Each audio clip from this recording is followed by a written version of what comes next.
वे हैं भक्त भूप श्री रत्नावती जी, रानी रत्नावती।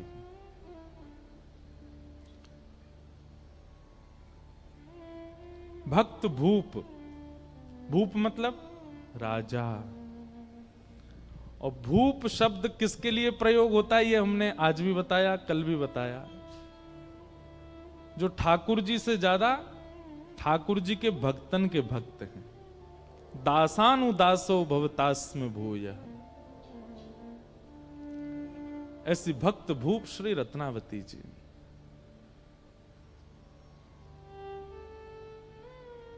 भैया हरि की सेवा करोगे तो हरि तो वैकुंठ देत, हरि तो वैकुंठ देंगे, पर हरिजनों की सेवा करोगे तो हरिजन तो हरि ही देत।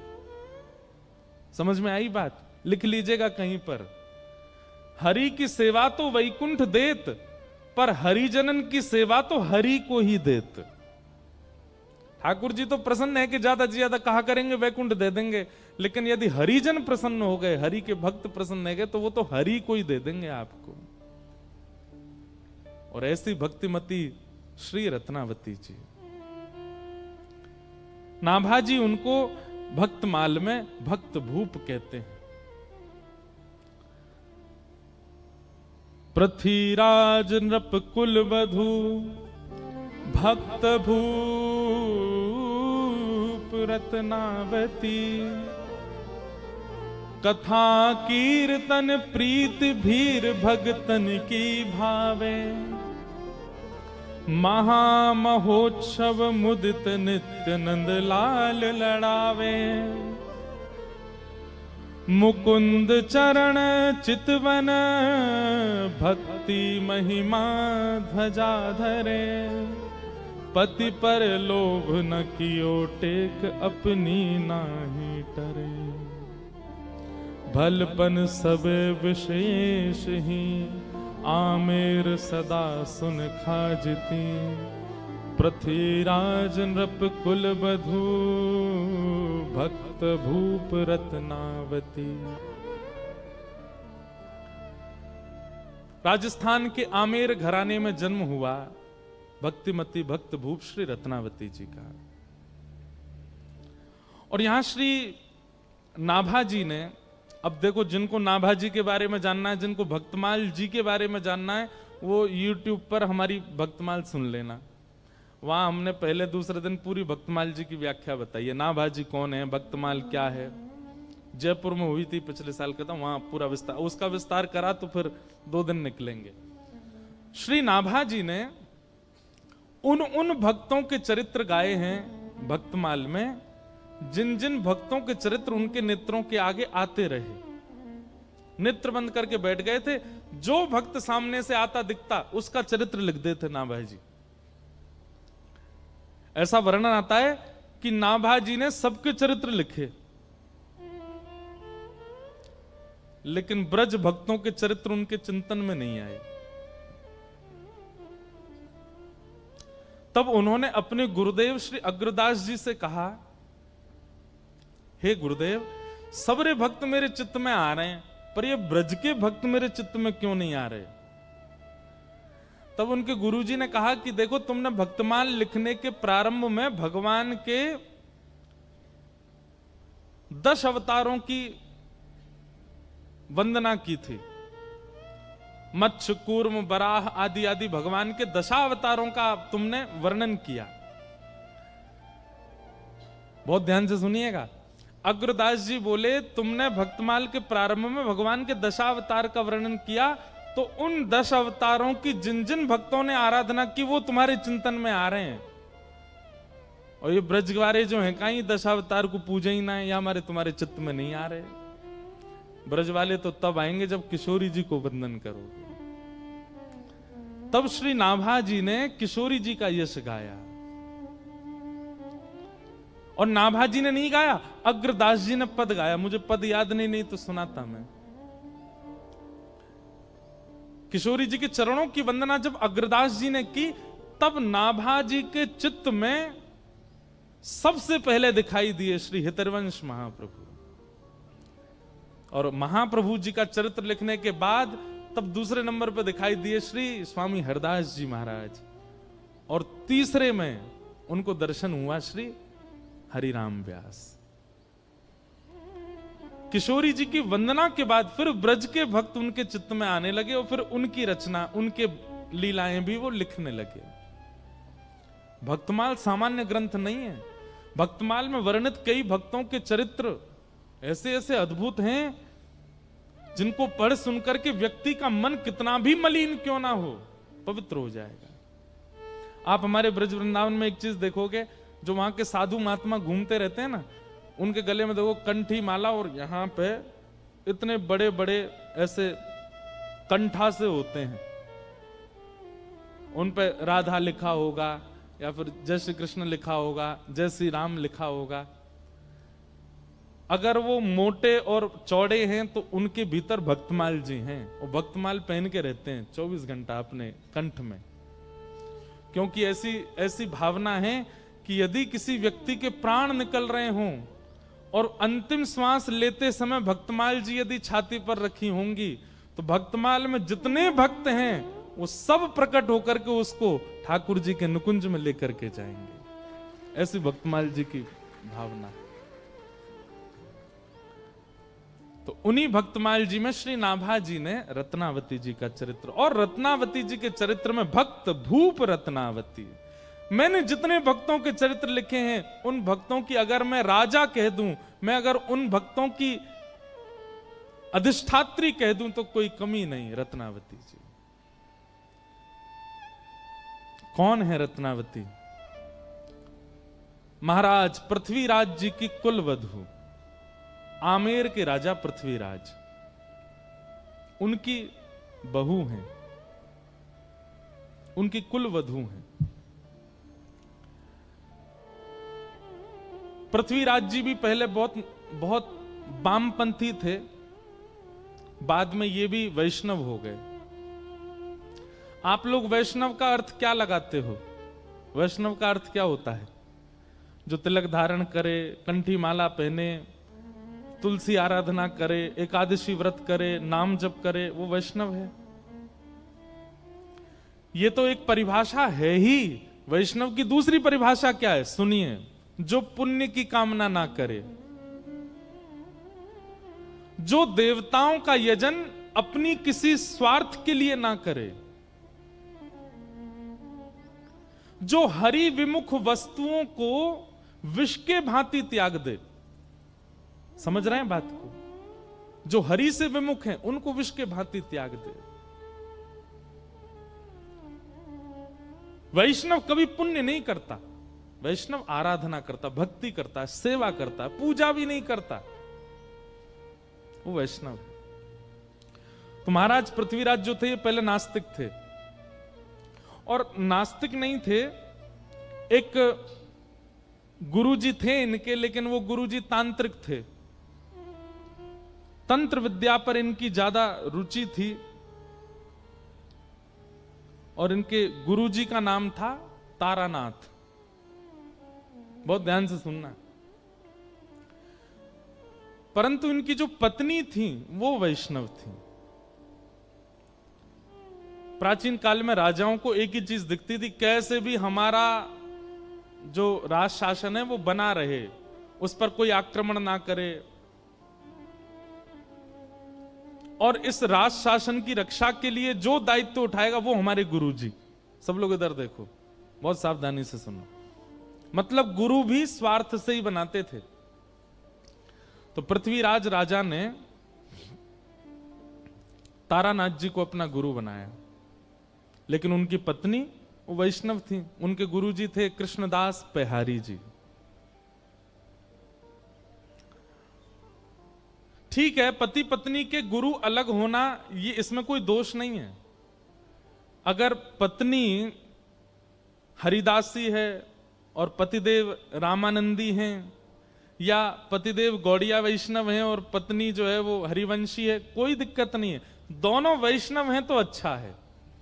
लेकिन दिक्कत हो जाती है जब एक वैष्णव है और दूसरा जो है वो वैष्णव नहीं है, दूसरा या तो नास्तिक है या किसी और पथ का है, तो बहुत दिक्कत होता है निर्वहन करना।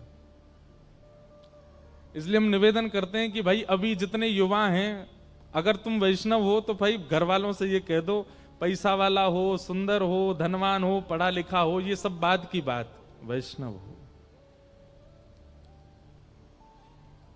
वैष्णव वैष्णव साथ रहें तो ज्यादा अच्छा है।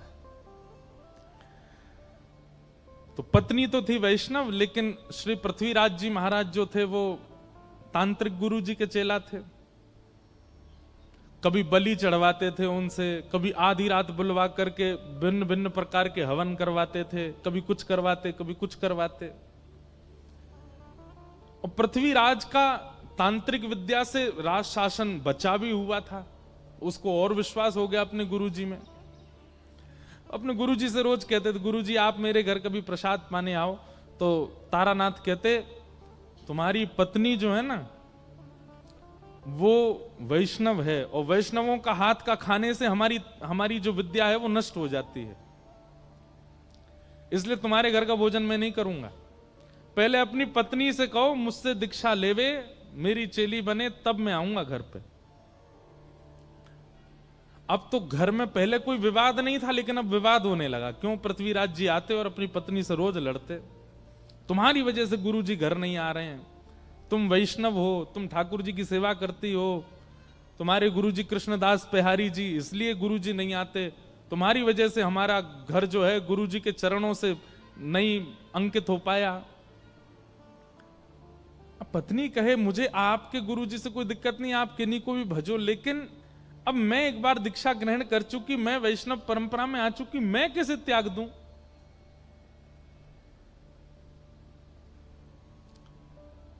गुरु जी तो घर आते ही नहीं थे। एक समय ऐसा आया कि पृथ्वीराज ने भी घर पर प्रसाद पाना बंद कर दिया, आश्रम जाते गुरु जी के पास ही भोजन करते। अब इससे परेशान हो गई उनकी पत्नी, अब क्या करें? तब एक दिन कृष्णदास पेहारी जी के दर्शन करने के लिए पत्नी गई और उन्होंने जाके चरणों में निवेदन किया, गुरु जी मुझे कोई दिक्कत नहीं कि मेरे पति के गुरुदेव अलग, पर उनकी वजह से घर में ये सब होता है, वो मुझे जबरदस्ती कहते हैं इनसे दीक्षा लो, आप कुछ कृपा करो। कृष्णदास पेहारी जी ने केवल इतना पूछा, तुम्हारे पति के गुरुदेव वैष्णव हैं कि नहीं, ये बताओ। बोले नहीं वैष्णव तो नहीं, वो तो तंत्र विद्या करते हैं, नींबू टांग दो, मिर्ची यूं कर दो, यहां पे ये कर आओ, वहां पे पीछे दिया जलाओ, पीछे मुड़ के मत देखना, ऐसे ऐसे क्रिया करवाते हैं, ये वैष्णव का काम नहीं। और एक बात और बोले आपको, बुरा तो नहीं मानेंगे, आजकल हम सब लोगों का रुझान भी ऐसी जगह बहुत ज्यादा हो गया।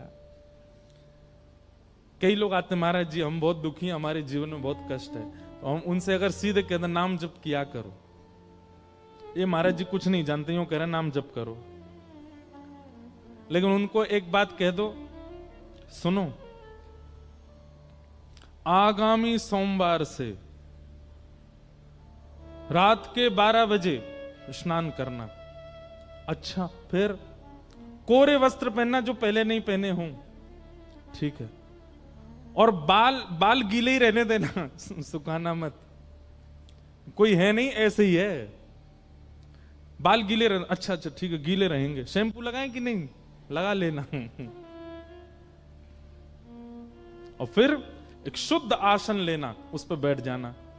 अच्छा सीधे बोल दिया आसन पे बैठ के नाम जब, तो भी नहीं, आगे 2 पात्र रखना, एक पात्र में पूड़ी रखना, दूसरी पात्र में रोटी रखना, एक पात्र में अचार रखना, दूसरे पात्र, ऐसे 2-4 आइटम बता दो, और फिर बैठ करके हरे कृष्ण कृष्ण कृष्ण हरे हरे, हरे राम राम राम, इसकी 108 माला करना। सांचे गुरु जी हैं, बिल्कुल बिल्कुल सही बता, गीले बाल, नए वस्त्र, रात के 12 बजे, बस इसलिए नाम जप हो जाएगा। महाराज जी पूड़ियों का क्या करना है, सुबह उठ करके गैया को खवा देना, तुम्हारे सारे संकट मिट जाएंगे। बस महाराज, दीक्षा कब दे रहे हैं गुरु जी आप तो ज्यादा जानकार हैं। मतलब हमको सीधे सीधे कह दिया जाए कि नाम जप से कल्याण होगा, तो हम लोगों में विश्वास नहीं उठता। और वही बात यदि 4 जगह घुमा करके कुछ ऊट पटांग बातें बोल के कह दी जाए तो हम मान लेते हैं।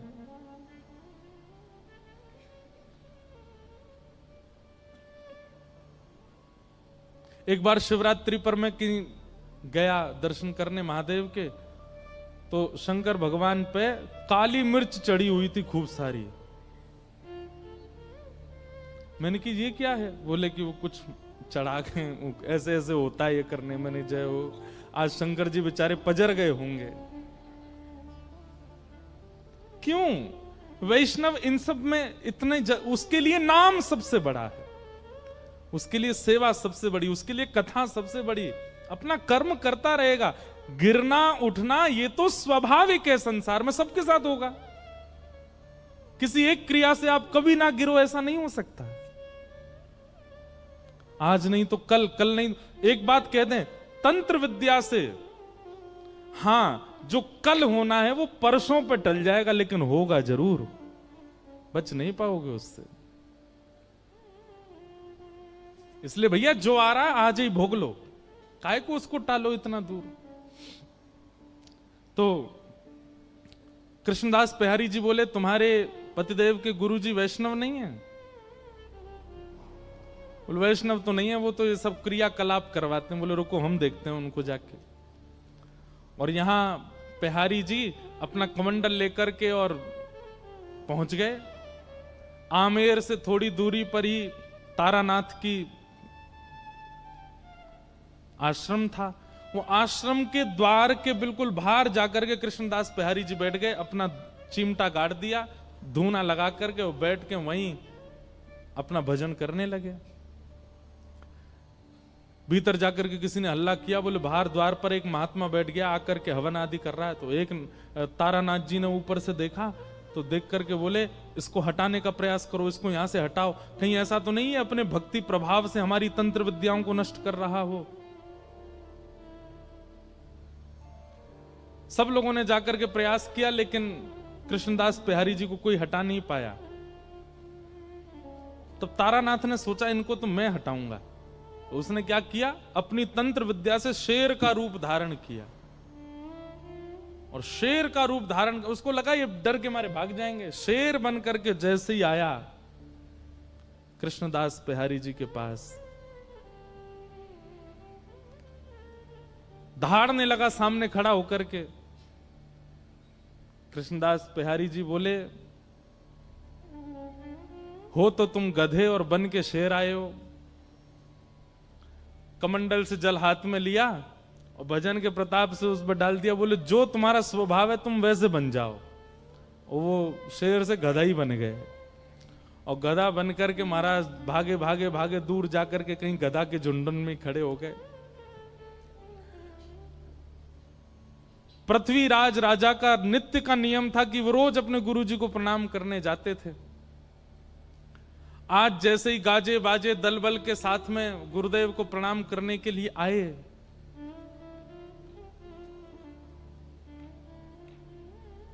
तभी पृथ्वीराज राजा ने देखा कि गुरुदेव के आश्रम के द्वार पर कोई महात्मा बैठा है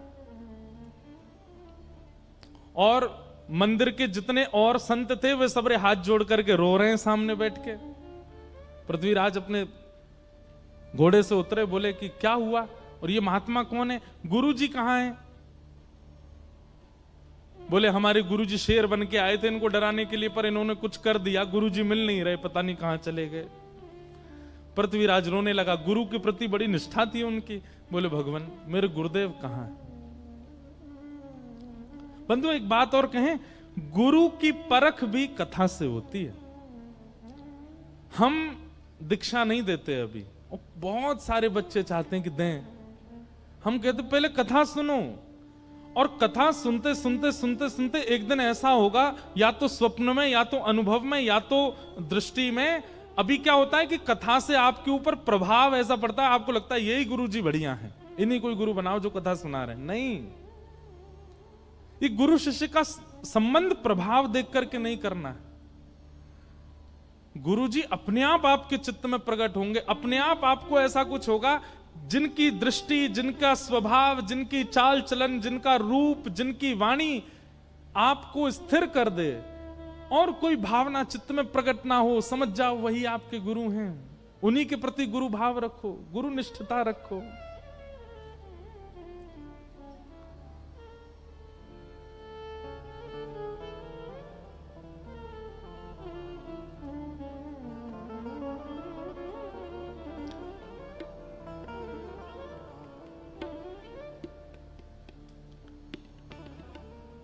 चरित्र, भगवत चरित्र और भक्त चरित्र, ये भी सामर्थ्य प्रदान करते हैं, दृष्टि प्रदान करते हैं, अनुभव प्रदान करते हैं, कौन गुरु कौन नहीं।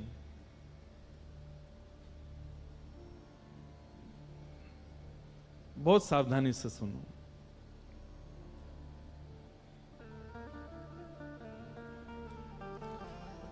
तो पृथ्वीराज व्याकुल हो गए और व्याकुल होकर के श्री कृष्णदास बिहारी जी से पूछने लगे कि महाराज मेरे गुरु जी कहां हैं, ये बताओ।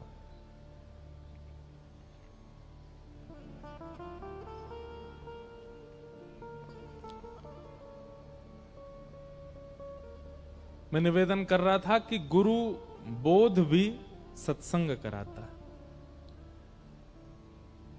कई बार कई लोग ऐसे प्रभाव में पढ़कर के भी गुरु बना लेते हैं और फिर बाद में उनको लगता है कि शायद हमारे जीवन में परिवर्तन नहीं हो पाया।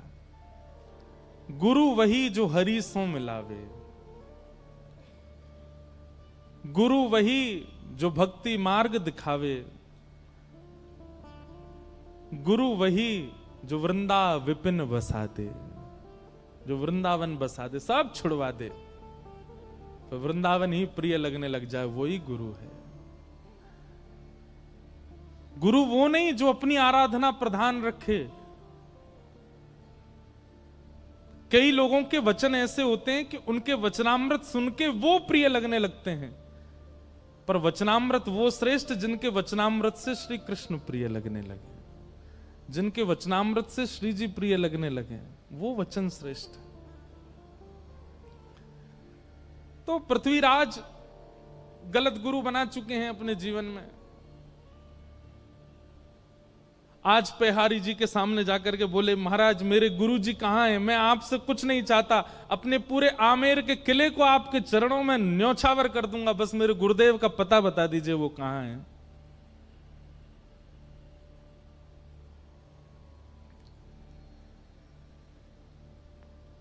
पेहरदास जी बोले तुम्हारे गुरुजी अब गधा बन गए हैं। पृथ्वीराज सुनकर के पहले तो गुस्सा हो गया, बोले ये क्या बोल रहे हैं आप? बोले हम सत्य बोल रहे हैं, ढूंढ लो, नहीं तो तुम तो राजा हो, पूरी सेना लगा के ढूंढ लो, तुम्हारे गुरुजी मिल जाएं तो। पृथ्वीराज ने यही किया, पूरी सेना लगा दी, 3 दिन निकल गए लेकिन गुरुजी नहीं मिले। अंत में आके बोले बताइए ना कहां? बोले हम तुम्हें बता रहे हैं तुम्हारे गुरुजी गधा बन गए। तो बोले गधा बन के भी तो कहीं गए होंगे। बोले गधाओं के झुंड में जाके ढूंढो, मिल जाएंगे। बोले पता कैसे लगेगा? हाँ ये हमारे गुरुजी हैं। तो तुम्हारे गुरुजी क्या करते थे? कानन में कुंडल पहनते थे, पैरों में कड़ूला, हाथ में कड़ूला पहनते थे। बोले हाँ, जो 4 कड़ूला वाले कान में कुंडल वाला गधा हो वही तुम्हारे गुरुजी हैं, जाओ ले आओ। पृथ्वीराज गया, गधों की खोज करने लगा। तभी एक दूर गधा बैठा था, नेत्रों से आंसू गिर रहे थे, उसके कानों में कुंडल थे, हाथों में कड़ूला। पृथ्वीराज गिर गया, जय हो गुरुदेव, मेरे गुरुदेव मिल गए। लेकर के बिहारी जी के पास आया, बोले ये आपने क्या कर दिया मेरे को? बोले देखो हम तुम्हारी नेत्र खोलना चाहते हैं। ये तंत्र विद्या में पड़े हुए और दुनिया भर के इन सब कार्यों में पड़े हुए ये गुरु नहीं हो सकते हैं। गुरु वही जो हरि सो मिलावे। क्षमा कीजिए, एक तो आपकी भी गलती है, आपकी नहीं मतलब हम तो पूरी दुनिया को ही कह रहे हैं, गलती है कि हम गुरु से भी केवल अपनी जिज्ञासाएं ही क्यों पूछते हैं। हमारे घर में सब सुखी हो जाए, सब अच्छा हो जाए, यही याचना क्यों करते हैं? कभी ये क्यों नहीं कहते कि चलिए भले ही हमारे घर में सब कलेश हैं, हमारे घर में सब व्यथित है, हमारे काम नहीं बनते, पर ये सब छोड़िए, ये बताइए हरि कब मिलेंगे, ठाकुर जी कब मिलेंगे?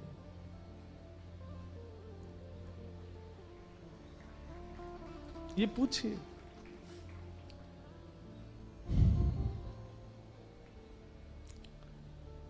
बिहारी जी ने कहा तुम्हारे गुरुजी तंत्र विद्या बहुत जानते थे, इनसे कह दो अपने आप अपने रूप में आ जाएं।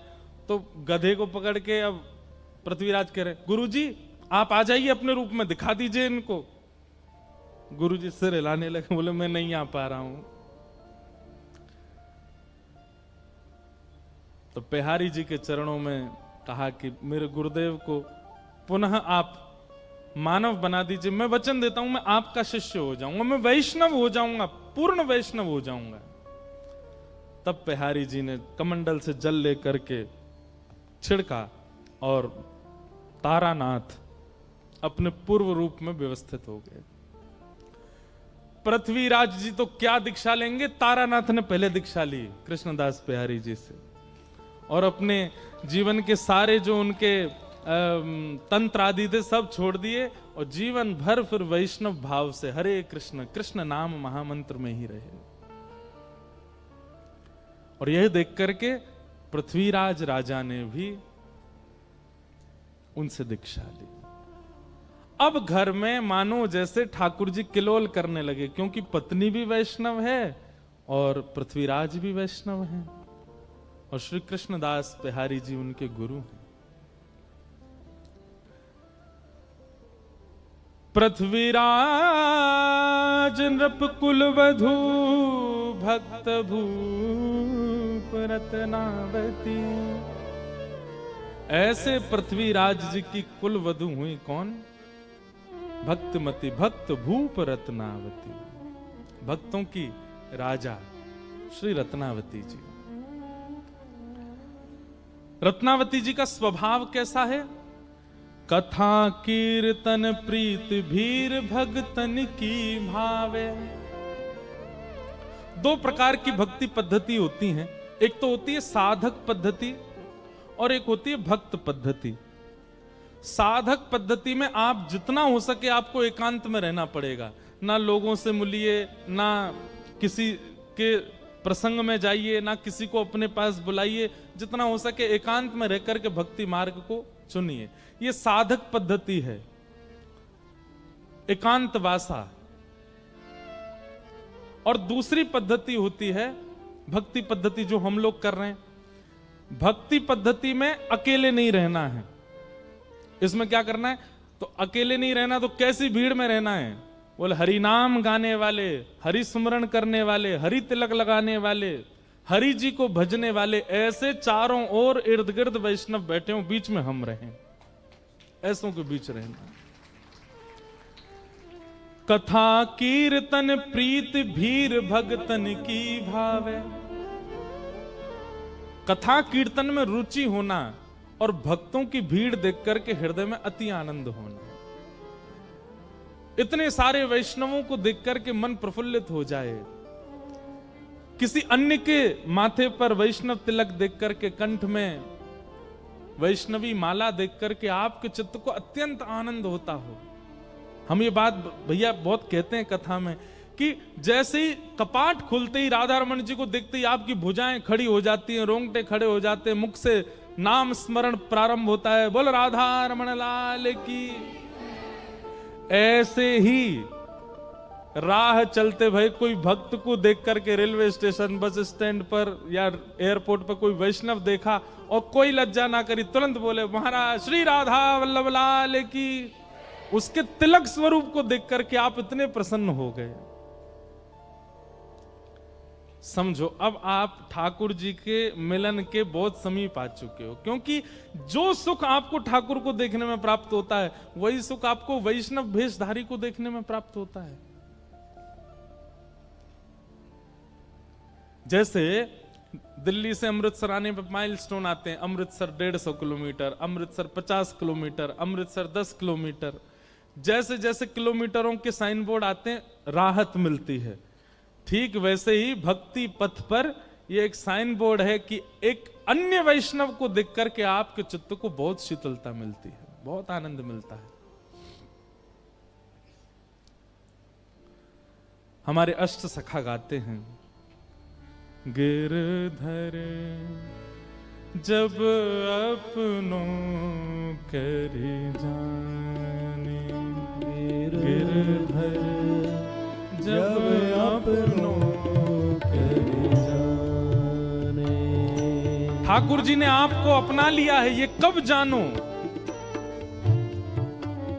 इस पद में बताया, गिरधर जब अपनों कर जाने, गिरधर जब अपनों कर जाने, होता को मन भगतन की सेवा, ताको मन भगतन की सेवा, ताको मन भगतन की सेवा, ताको मन भगतन की सेवा, भक्त चरण रज सदा लुभाने, भक्त चरण रज सदा लुभाने, भक्त चरण रज सदा लुभाने, भक्त चरण रज सदा लुभाने, जब अपनों कर जाने, गिरधर जब अपनों कर जाने, गिरधर जब अपनों कर जाने, गिरधर जब अपनों कर जाने, ताको मन भक्तन की सेवा। ऐसी प्रीति जब भक्तों के प्रति बढ़ जाए तब समझो गिरधर अब अपना रहे हैं धीरे धीरे। तो श्री रत्नावती जी के लिए कह रहे हैं श्री नाभा जी, कथा कीर्तन प्रीत भीर भगतन की भावे। भक्तों की भीड़ भाती है, वैष्णवों की भीड़ भाती है। महा